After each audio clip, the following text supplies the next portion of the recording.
The Carolina sun rose differently than anywhere else, thick, heavy, golden light that settled slow on the tall pines and wide marshlands. A land where summer heat seemed to cling to your lungs, where the rivers moved like dark veins through living green wilderness. It was not a place of softness. It was a place that shaped you. Francis Marion was born into this world, not among wealth or high society, but among fields, timber, and river mud. His family worked the land with their own hands. Days were long, backs were bent, and life was taught more by nature than by any teacher. He was a small child, thinner than most, quiet where others were loud. But from the beginning, he had a way of watching the world that made him difficult to ignore. He studied the movement of animals. He noticed the way water traveled around stones. He remembered every bend in every path he ever walked. He did not learn patience from books. He learned it from the forest. Older boys would challenge each other to track deer. They chased loudly, stumbling, eager for glory. But Francis moved slowly, carefully, breathing with the trees themselves. Where others saw a wall of leaves, he saw trails, entrances, and hidden paths. He would crouch for an hour if he needed. He would crawl silently through brush. He would wait until the deer looked away. Then move. A step. A pause. Another step. Stillness. Silence. The land was not just familiar to him. It accepted him. Years later, men would swear he could move through forests without disturbing a single leaf. But that gift came from these early years. Years of listening. Francis did not grow up dreaming of war. He did not hunger for violence. He was not driven by pride or power. Life was simple. Work the land. Respect the earth. Protect your home. And perhaps that is why war would shape him so completely. Because when the world threatened the soil he called home, he would not hesitate. But before that call came, he sought something not found in fields. As a young man, restless blood stirred in him. Stories of the ocean, ships, distant shores, new worlds, it pulled at him like tides pull at the moon. So he left home, quiet as ever, carrying little more than determination. He boarded a small vessel bound south. At sea, he found excitement, yes, but also danger. A storm hit. Winds howled. Waves rose like mountains. The ship shattered on a reef, splintered like bone, thrown open to a violent world of water. Men screamed. Men vanished under waves. Marion survived by clinging to wreckage, drifting for days beneath an uncaring sun. Hunger clawed him. Thirst cracked his lips. Salt burned his eyes. Death sat beside him, whispering encouragement to let go. But he did not. He stared at the horizon, jaw tight, refusing to surrender. When he finally reached land, burned, thin, exhausted, he walked off the beach alive. The ocean had tried to take him. The world had shown him how fragile life was. But something in him hardened. He had seen death, and he did not fear it. He returned to Carolina a different man, still quiet, still small, but with a will like iron hidden beneath his ribs. He continued working the land, walking the forests, but now there was something steady behind his gaze.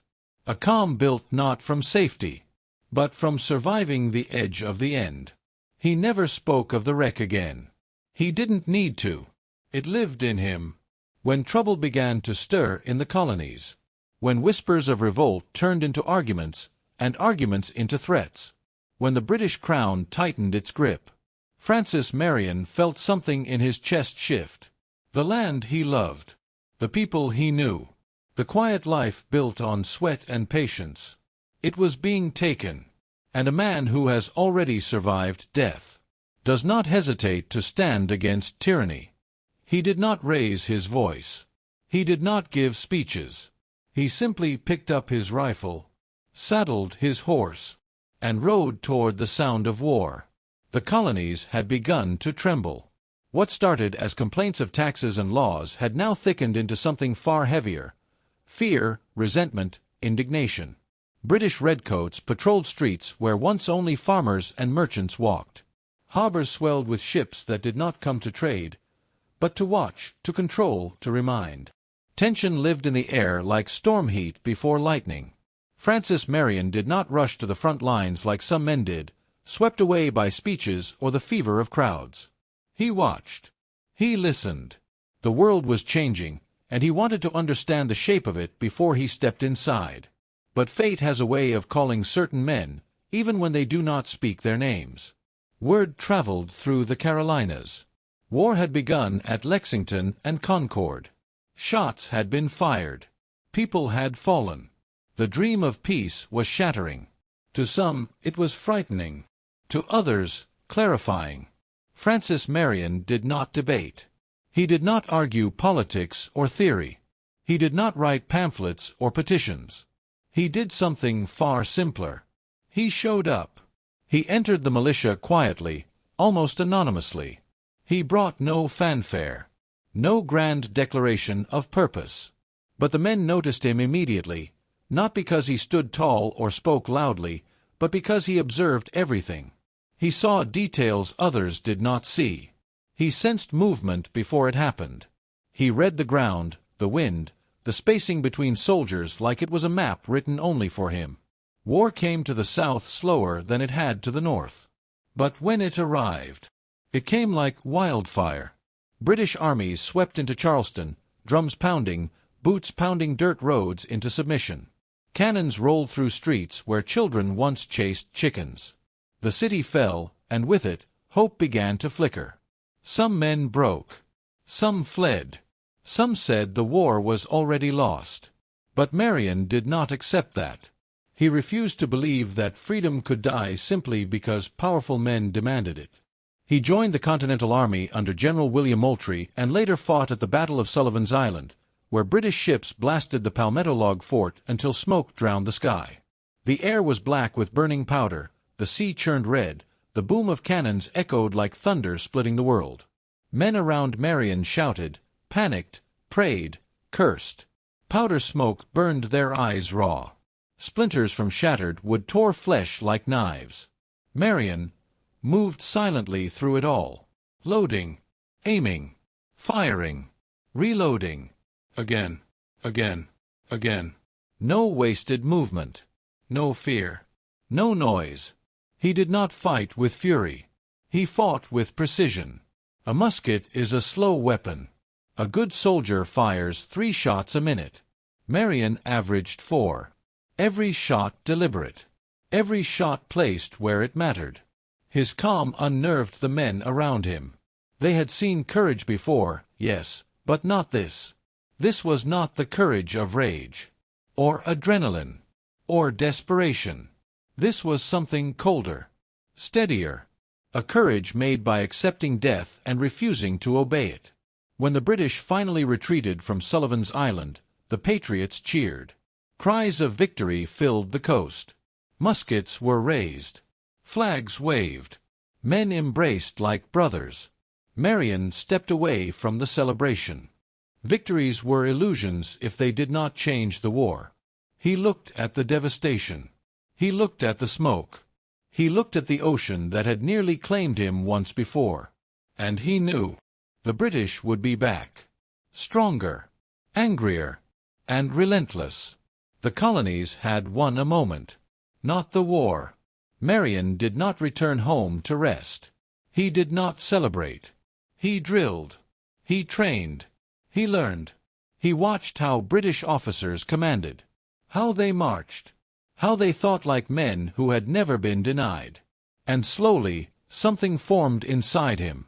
A strategy. A way of fighting that did not rely on strength or discipline or weapons the colonists did not have. A way of fighting that grew from the land itself. The British were soldiers of open fields and straight lines. But South Carolina was swamps, forests, tangled undergrowth, rivers that swallowed roads. This land was not made for order. It was made for shadows. And Francis Marion, the boy who once tracked deer through impossible thickets, understood.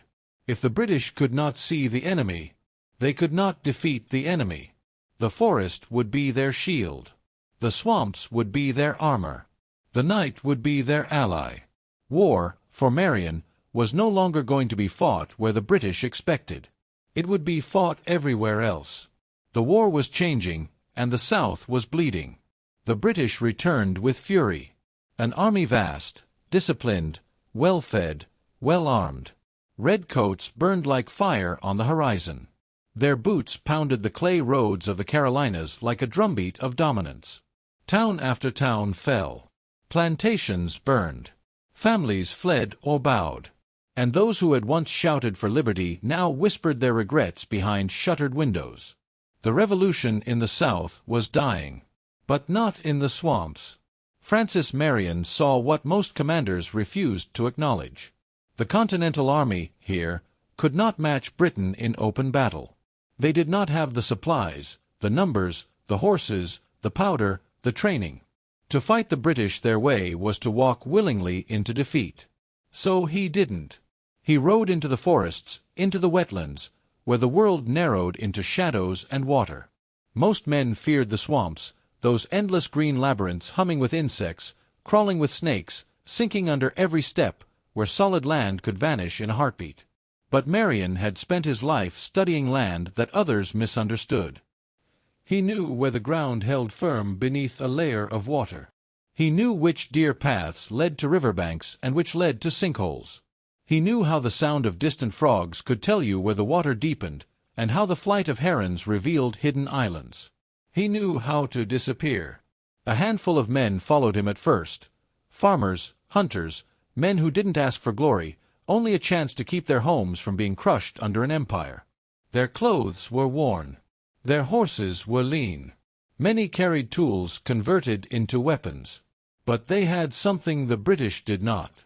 They had purpose born of desperation. Marion trained them differently. No drums. No marching. No lines. No shouted orders. War was not to be fought loudly anymore. He taught them to move without breaking twigs, to crouch behind brush until even the birds ignored them, to wait, not minutes, but hours, without shifting their weight. Stillness was a weapon. Patience was a blade. Their horses moved through swamps chest-deep in black water. Tails flicked lazily while men stood on the saddles to stay dry. Marion mapped routes that no British horse or wagon could follow, invisible roads beneath the water, where only instinct and memory guided the way. At night, they slept in silence, blankets damp, boots muddy, with the sound of frogs and crickets singing like the pulse of the earth around them. The swamp was not a hiding place. It was a fortress. A living fortress that Marion understood better than any architect understood walls. Then came the moment the world first learned his name. A column of British troops marched through a forest to escort prisoners taken in battle. They believed themselves safe, no army nearby, no militias strong enough to challenge them. Their muskets rested easily. Their guard was relaxed.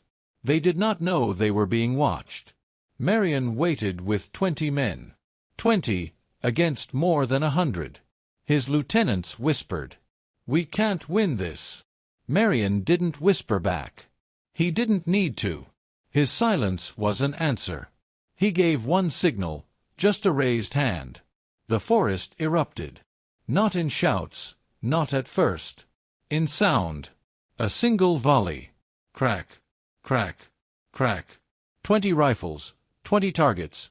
20 men dropped before the British even understood where the gunfire came from. A moment of horror. Then chaos. The British scrambled to form ranks.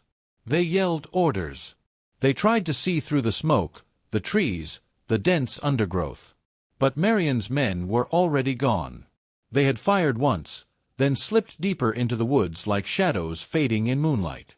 A heartbeat later, another volley came from the opposite direction. Then another from behind. It was not a battle.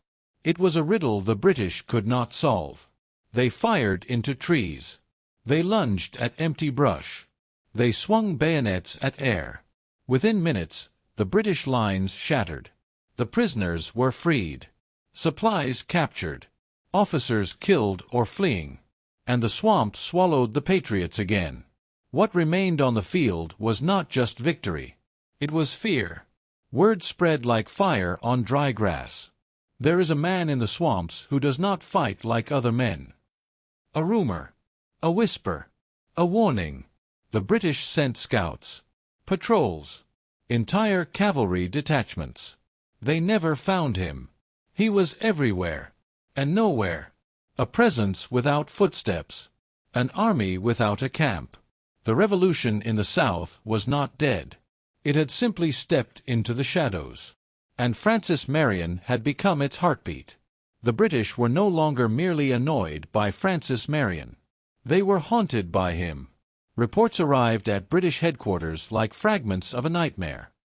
He struck at dawn, then vanished. His men rode straight into the river, then disappeared. We chased him for 18 miles and never caught him. He fights like smoke. You can see him, but you cannot grasp him. Officers began speaking of him in lowered voices, the way soldiers speak of a wolf in the dark woods. No one called him Francis Marion. They called him something else now. The Swamp Fox. The name was not meant as honor. It was spoken in frustration, in anger, in disbelief. But names have a way of becoming truths. And this one stuck. One evening, a British dragoon officer named Banastre Tarleton, a ruthless cavalry commander feared for burning farms and executing prisoners, sat in his tent with a map of South Carolina spread before him. He stabbed the map with his finger. "Marion," he growled, "is somewhere here." He sent scouts. He sent trackers. He interrogated prisoners. He bribed locals. He followed rumors like hounds on a scent. Finally, he found a trail. Fresh hoofprints. Broken branches. Tracks leading toward the swamps. Tarleton mounted his horse and led his cavalry into the green labyrinth. "Now," he said, "we have him." The British horses kicked up mud, tore through vines, splashed through creeks that twisted like snakes through the swamp. The air was thick with humidity and buzzing insects. The heat clung to the soldiers like a wet blanket. Their uniforms grew heavy with sweat. But they pressed on. Marion's men rode hard, their horses knowing the paths by instinct. They crossed water that swallowed hooves. They disappeared between moss-hung trees. Tarleton pushed his cavalry harder. And harder. And harder. 26 miles. More than a full day's march. All at a breakneck gallop. Men fell behind. Horses stumbled. Water skins emptied. But still they chased. Then, at a spot where the marsh thickened to an unbroken wall of reeds and black water, the tracks simply ended. Tarleton halted.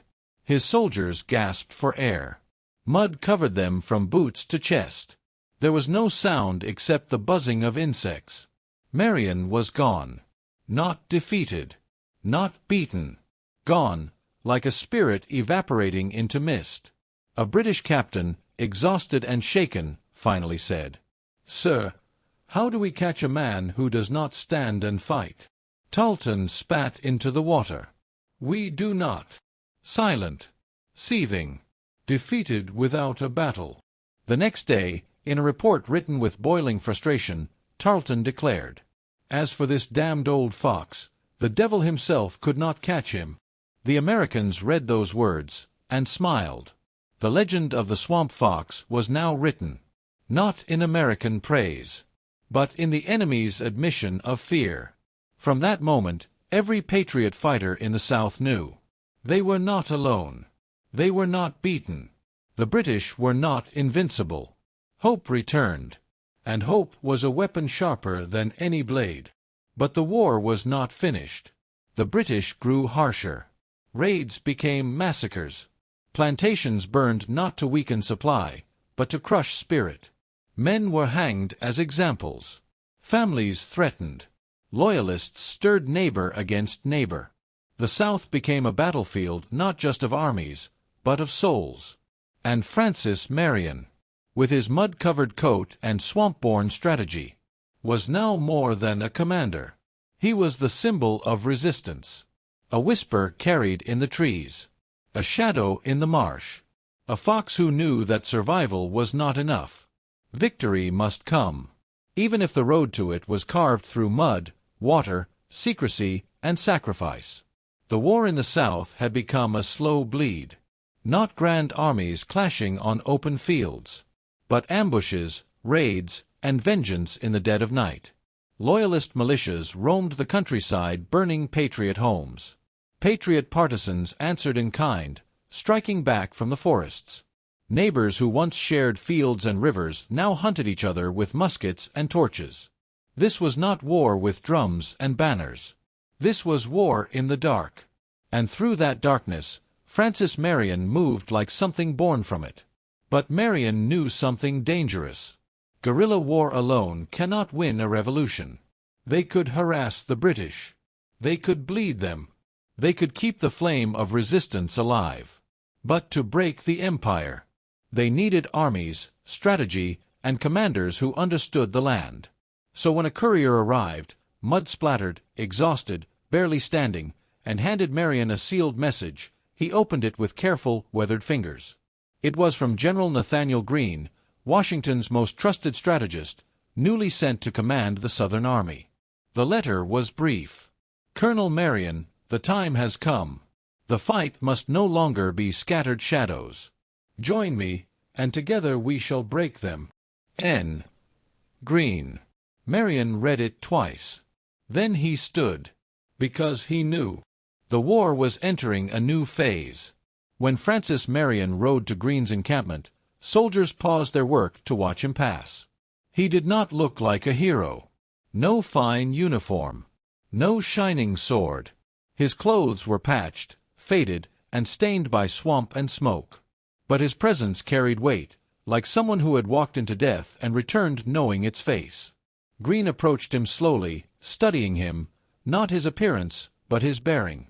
"Colonel Marion," Greene greeted, offering his hand. Marion nodded, voice quiet, steady. "General." The two men stood a moment in silence, a soldier who fought like a flame meeting a commander who fought like a mind. Greene finally said, "You have kept the South alive." Marion answered simply, "I have kept it breathing. You must teach it to stand." Greene smiled, not warm, but understanding. They sat beneath an oak tree, spreading maps across the roots. No palace, no table, no ceremony. Just two men planning how to beat an empire. Greene laid it out clearly. The British held strongholds, Charleston, Camden, 96. They had supply routes through the roads. They were secure. Unless someone attacked their roads, convoys, bridges, communications. Marion's specialty. "You strike the arteries," Greene said. "I will strike the heart." It was a strategy of coordinated pressure. Not one great victory, but 1,000 cuts leading to collapse. Marion looked at the map, at the rivers, marshes, woods he knew like memory. And he nodded. "It will be done." No hesitation. No speech. Just commitment. The kind that changes wars.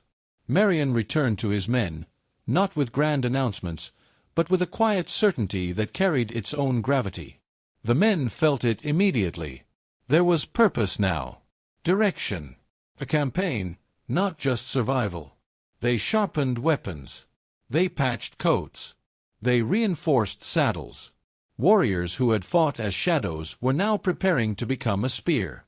And Marion, soft-voiced, calm-eyed, stood before them and said, "We do what we have always done. But now, what we do will end this. No roar. No fire. Just truth. And sometimes, truth hits like thunder." The next weeks were a blur of motion. Marion's men struck supply wagons as they crossed rivers. They cut down bridges before British patrols could cross. They hit convoys in the night, then melted into the swamp. British officers cursed. Messengers disappeared. The British Army, spread across the South, began to starve for information. Chaos without a battle. Confusion without a siege. Greene's army advanced. The Patriots rallied. The Loyalists began to falter. The British command wrote desperate letters back to London. "We cannot hold this land. The enemy is everywhere and nowhere." The tide had shifted. Not with one war cry, not with one field of glory, but with persistence, with endurance, with the quiet will of a man who refused to kneel. Winter in South Carolina was not like the northern snows of Valley Forge. There was no white blanket of ice and silence. Instead, the swamps turned cruel. The water dropped to a biting chill. The wind cut through buckskin and wool like knives. The mud thickened to sucking pits that swallowed boots. And the mosquitoes, relentless in summer, were replaced by cold damp that sank into the bone. Marion's men did not have winter coats issued by a government. They had what they wore, what they found, what they stitched themselves. Some men wrapped old horse blankets around their shoulders. Some tied ragged strips of cloth around their feet when shoes gave out. Some rode barebacked when saddles rotted. But none left. Because loyalty to Francis Marion was not built on pay, or comfort, or promises of reward. It was built on respect. Respect for a man who never asked of others what he would not endure himself. While officers in other armies dined in warm houses, Marion slept on frozen ground beside his men. If a soldier went hungry, Marion went hungry. If a horse died, Marion walked beside those who still rode. Leadership was not words for him. It was simply example. British commanders believed the cold would finish the Swamp Fox's band. They believed the Patriots were desperate, half-starved, poorly armed. So they tightened their grip. They fortified towns. They seized mills. They took livestock from farms. They imprisoned suspected rebels. They thought hard pressure would crush the resistance. But pressure does not always break. Sometimes it tempers. In the dead of that winter, Marion received intelligence that a British garrison near Georgetown held 200 muskets, powder barrels, medical bandages, food supplies, enough to keep Marion's men alive through the winter. But the garrison was guarded. Cannon on the walls, patrolled gates, watchmen at every hour. A frontal assault would mean death. So Marion chose silence, deception, and darkness. He gathered his men beneath a frozen cypress grove. The moon was gone. The swamp was black water and shadow. He spoke in a whisper that carried more force than any shouted order. No shots. No noise. No mistakes. We enter like the swamp wind, and leave like it. The men nodded. Not one asked how. Not one asked if. They just moved. They rowed flat-bottom boats down a narrow creek that twisted like a serpent toward the town. The oars dipped without a splash, hands practiced from a lifetime of movement through swamped water. Frost formed on their coats. Breath fogged in the air. The only sound was the soft drip of water from the oar blades. They reached the outskirts. The walls towered ahead. Guards stood above, unaware that 20 boats slid beneath them. Marion's men hugged the water's edge, where shadows swallowed sight. They tied the boats. Then, like ghosts rising from the marsh, they climbed. Ropes. Tree roots. Silent handholds of stone. No words. No hesitation. One guard turned, only to have a hand cover his mouth and pull him down in silence. The gates opened from inside. Not with thunder. Not with force. With whispers and shadows. Marion's men moved through the armory like a tide. They took everything. Muskets wrapped in blankets. Powder carried in waterproof pouches. Food tied into knapsacks. Clothing, medicine, even boots taken from storage crates. It was not looting. It was survival. When the first alarm bell rang, Marion's men were already in the marsh, pushing off silently, the current carrying them away before the British even reached the riverbank. Not one patriot lost. Not one life wasted. Not one shout given. The British reported the attack with disbelief. He entered as if the swamp itself rode with him. It made them sharper, better organized, better armed, better supplied. And with every British farm burned, every patriot family hanged, every threat given, more men quietly left their homes and rode to join Marion. Some brought hunting rifles. Some brought axes. Some brought nothing but their hands and hatred. Marion accepted them all, not as soldiers, but as brothers in a cause larger than any life. The winter that was meant to end the resistance became the winter that strengthened it.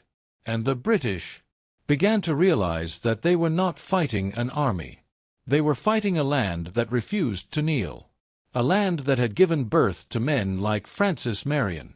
When spring came, it did not come gently.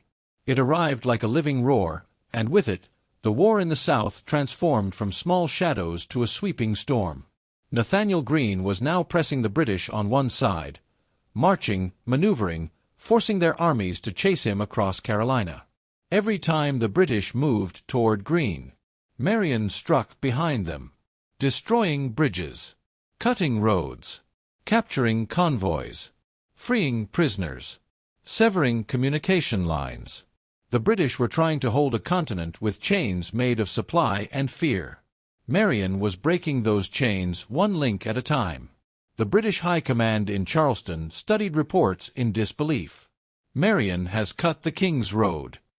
Marion destroyed the river crossing. Marion captured the messenger detachment. Marion freed 150 Patriot prisoners from the mills. It was never grand battles, never sweeping lines of muskets, never formal victory. It was precision. It was relentless pressure. It was war as endurance. Greene fought the enemy's armies. Marion fought the enemy's control. And control, when broken, collapses everything built upon it. There was a key supply route between Georgetown and Camden. The British needed it to feed their horses, pay their soldiers, and keep order in the countryside. If that road fell, the British would starve in their own territory. Marion knew this road like he knew the smell of river mud. He knew every bend, every grove of trees that could hide rifles, every lowland crossing where a column could be trapped. So he didn't strike once. He struck again, and again, and again. The British sent a convoy. Marion destroyed it. They sent escorts next time. Marion hit the escorts first. They reinforced the road. Marion burned the reinforcement wagons. They sent cavalry to hunt him. Marion drew them into swamp water and disappeared. The British commander in Camden slammed his fist into his desk and shouted, "Does this man ever sleep?" The answer was one the swamps already knew. No. Not when freedom was still breath and not yet reality. Word spread across the Carolinas. The swamp fox is winning. Farmers who had once hidden now stepped out of the shadows. He trained them fast and ruthless, not as soldiers of formation, but as fighters of instinct. Strike from concealment. Move before they strike back. Never fire unless certain. Never die for ground that cannot be held. Live so you can fight tomorrow. These were not lines from military textbooks. They were truths carved into Marion's soul by the swamp itself. The British, now desperate to regain control, grew brutal. They burned churches. They seized food. They punished villages suspected of aiding Marion. They hanged men from oak branches as warnings. But every act of cruelty brought 10 more men to Marion's ranks. The British believed fear was stronger than hope. They were wrong. Fear breaks quickly. Hope endures. And in the South Carolina swamps, hope had a name. No ladders could reach the top. No cannons could be dragged through swamp to breach the walls. Other commanders would have abandoned it. Marion simply studied it. He looked at the hill, looked at the trees, looked at the land, then quietly said, "We will build the hill higher." They cut logs, branches, brush, boards, everything wood and heavy enough to stand. They stacked it layer by layer, all night long, under darkness, under silence, under the moon that watched like a witness. A tower rose, not elegant, not smooth, but tall, tall enough to look down into the fort. At dawn, Marion's riflemen climbed the tower, and the British soldiers inside Fort Watson looked up into the barrels of the swamp fighters' guns. The fort surrendered. without a single British opportunity to counter, without a glorious charge, without waste. Intelligence over force, patience over pride, purpose over spectacle. After Fort Watson, other posts fell. Supply stations collapsed. Loyalist militias dissolved. British officers began to resign or flee to Charleston. The empire was rotting from within. And Marion, quiet, calm, steady, never celebrated.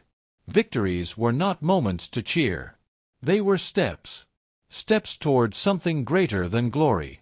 A land where no man bowed to a king. The British were collapsing, but a collapsing enemy can be more dangerous than a strong one. Cornered animals strike hardest. And the British were not willing to leave the South quietly. They wanted to make an example of South Carolina, to burn the rebellion out of the soil so thoroughly that no generation would dare rise again. So as British control weakened, the fighting grew darker. Not armies on open fields, but villages attacked, homes torched, partisans ambushed. Marion and his men became the defensive walls of the Carolinas.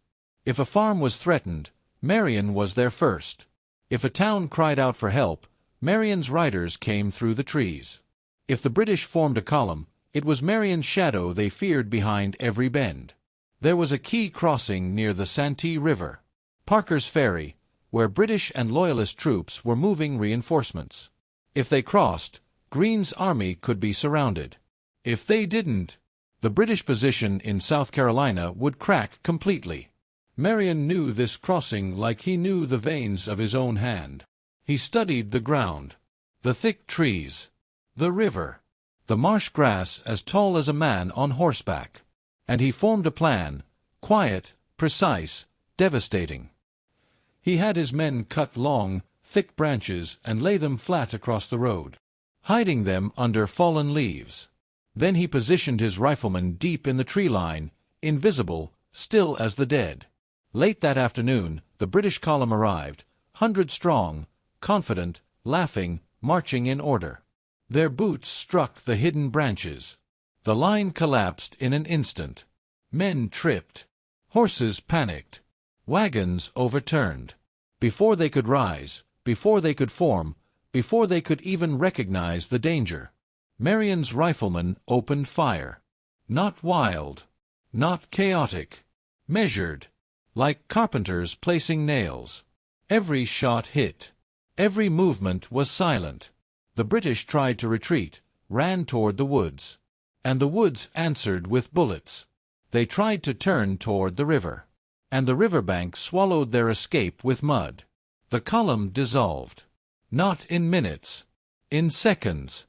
Marion did not pursue the survivors. He simply signaled his men to fade back into the swamp. The road was silent again. The trees closed their shadows. The river continued to move, slow and old. As if the battle had been a dream the land itself wanted to forget. News of Parker's Ferry spread across the province. British officers could not understand it. How could a man with no training academy, no formal command, no supply chain, no uniform army, destroy the king's forces so cleanly? They wrote to London. The South is lost. The people follow Marion as if he were not a man, but a spirit of the land. And in Charleston, British command realized the truth.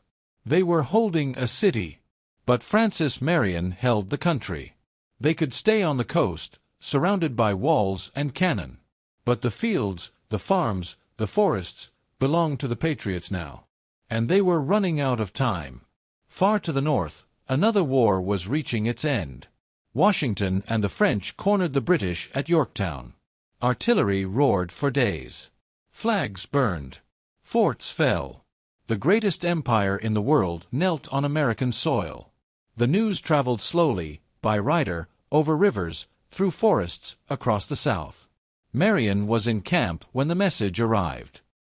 He unfolded the letter quietly. Read it once. Then handed it to an officer beside him. No celebration. No shouting. Just a long, slow exhale. The kind a man releases after carrying a mountain on his back. His men erupted. They cheered. They lifted hats. Some wept openly, because they had fought not for glory, but for the right to live free on their own land. Marion simply looked toward the swamp a long moment. He had lived most of his life in that wilderness. It had shaped him, protected him, hidden him, raised him. Now, he would no longer need to hide. After the war, Francis Marion did not chase rank. He did not seek power. He did not demand reward. He returned to quiet land, small fields, simple life. He carried scars no one could see.